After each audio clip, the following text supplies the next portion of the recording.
Today I'm breaking down group Ironman mode to help you figure out whether it is or is not for you.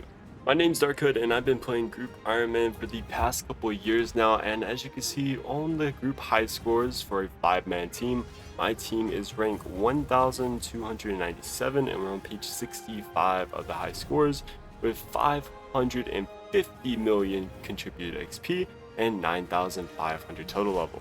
Before starting group Ironman, I quit my main right here that had 113 days played with a quest cape and a total of 1977. Since then, I've far surpassed that account with a time played of 171 days on my group Ironman account and 2,108 total level. I also have a quest cape and an achievement diary cape on this account. Towards the end of this video, I will show off some of the greatest achievements from each member of my team and break down our group bank and our total levels as well. But for now, I just want to talk about group Ironman in general. Now, I'm not going to go through a full depth explanation of what group Ironman is. I'm assuming if you're watching this video, you have an idea and you've probably even played Ironman mode before. But if you have not, that's okay, because me and my group, none of us played group Ironman before starting. So group Ironman essentially is just a group team of 2 to 5 Ironman where you can all work together, and it's basically regular Ironman mode, except you can trade the other 4 members in your group and you get a group bank together. And so you can share all your items in one big group storage. It gets bigger and bigger as you progress through the game. You'll unlock more space, and it's just nice because you'll be able to share items between your teammates. Some like useful things, like if one person gets the Venator bow, you can pass that around for Slayer, or if you get a Dragon Hunter Lance, you can all share that together. And it takes a little bit. I mean, it's still in a grind. You're playing Ironman mode, you gotta be self-sufficient and get everything yourself, but it just makes it more enjoyable and takes the grind and kind of splits those responsibilities. One of the biggest things I think you have to consider when you're looking into playing group Ironman is who are your teammates going to be. If you pick the wrong teammates for this game mode, it is not going to work out for you. One, for the most part, you have to trust those teammates because your group storage, I mean, if you're putting that in there, you don't know these people, they could easily grief you and steal stuff and leave your group if you are the grinder and they're just kind of like leeching off of you. Or you could even end up with long periods of time where, well, maybe even someone quits with some of the important items from your team and then you can't get access to them either. Also, there are 5 members in your group. It's already scary enough playing RuneScape if you get hacked or your account gets leaked or something and someone logs into your account and cleans your entire bank.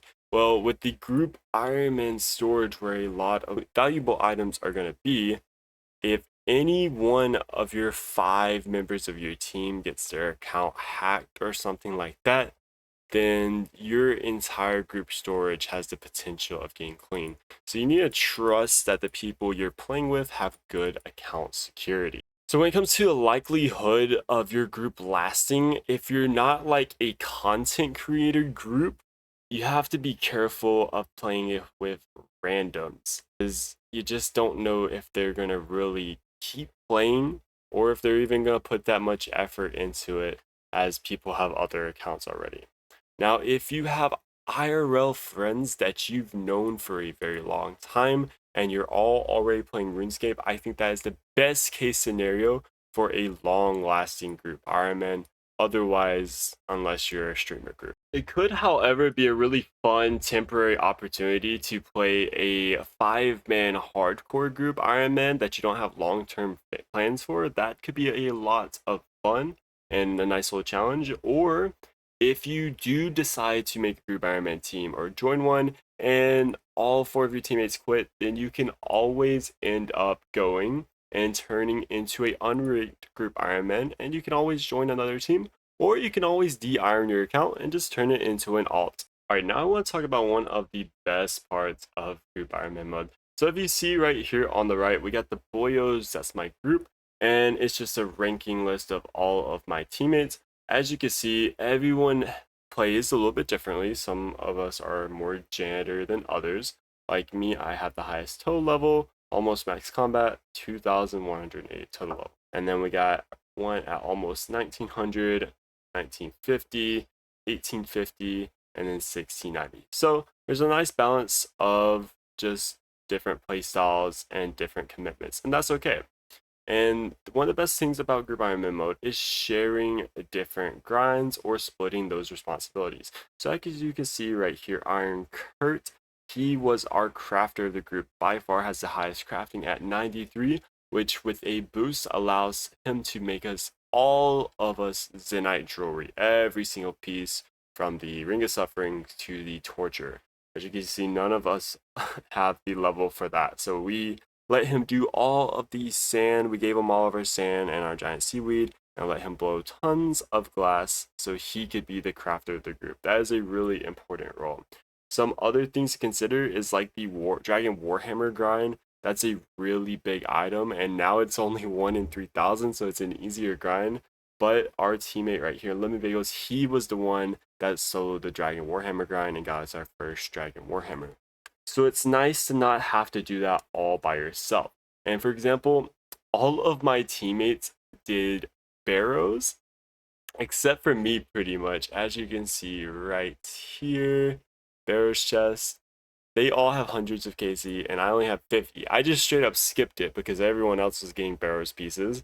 And that's another thing right there, really. When you have someone that's getting dupes of things like whips and stuff like that, you can just give those extra dupes to your teammates.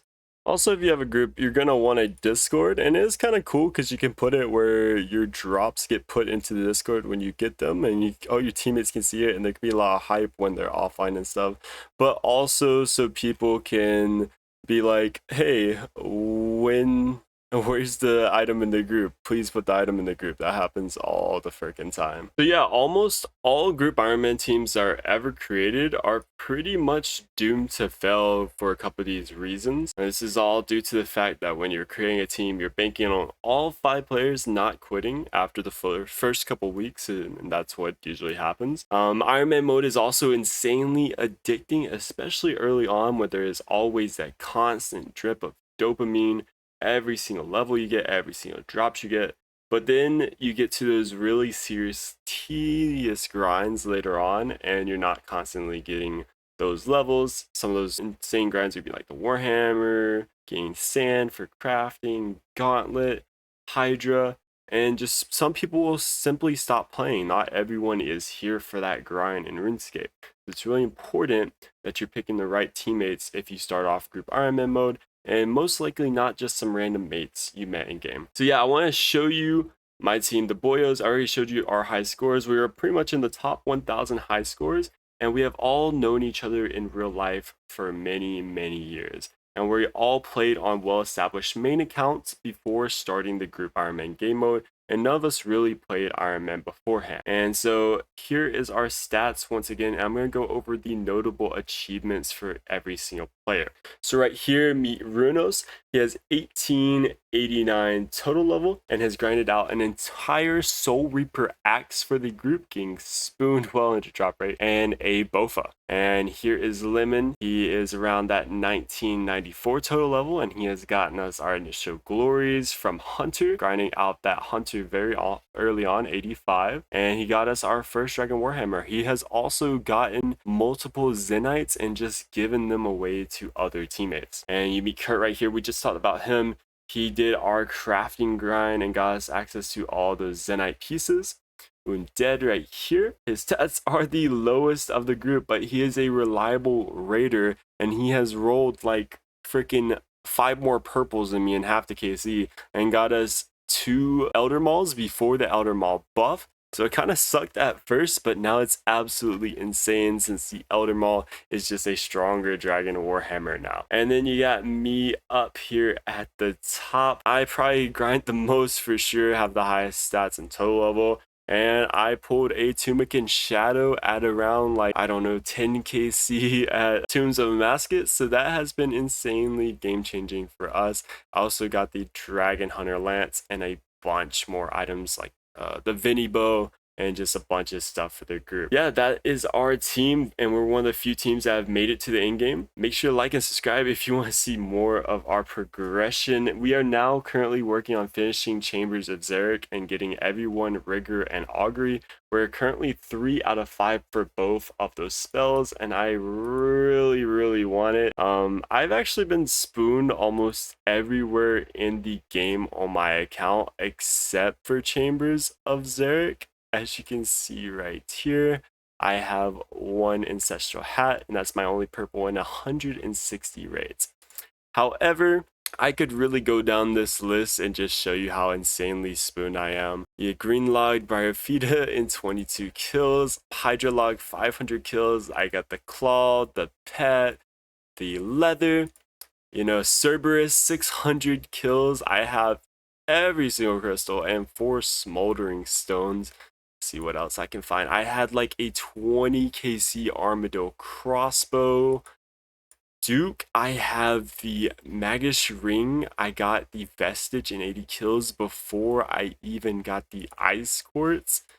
Fortis Colosseum, I actually did get my Quiver, which was a really fun grind. I am spooned at all of the other God Wars dungeon bosses. All those drops in 177 kills. I actually got my bucket on 1 KC right there.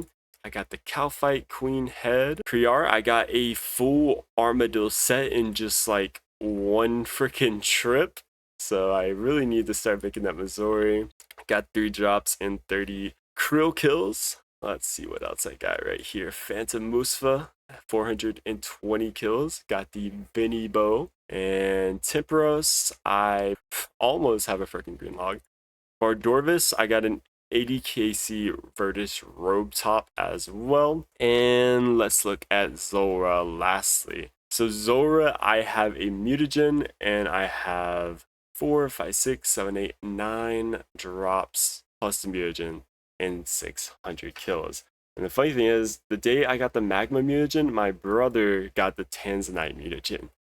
So I am actually insanely spooned everywhere in this freaking game except Chambers of Xeric so far. And of course, if we look at Tombs of Masket, I have my Shadow and my Eldonus Ward, which I got in my first like 20 KC.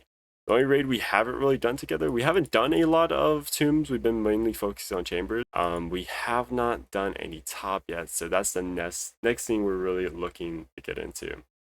But yeah, that's my group Ironman group. It is super fun. Let me know if you want to see more group Ironman videos and if you think group Ironman is for you or not. Thanks for watching.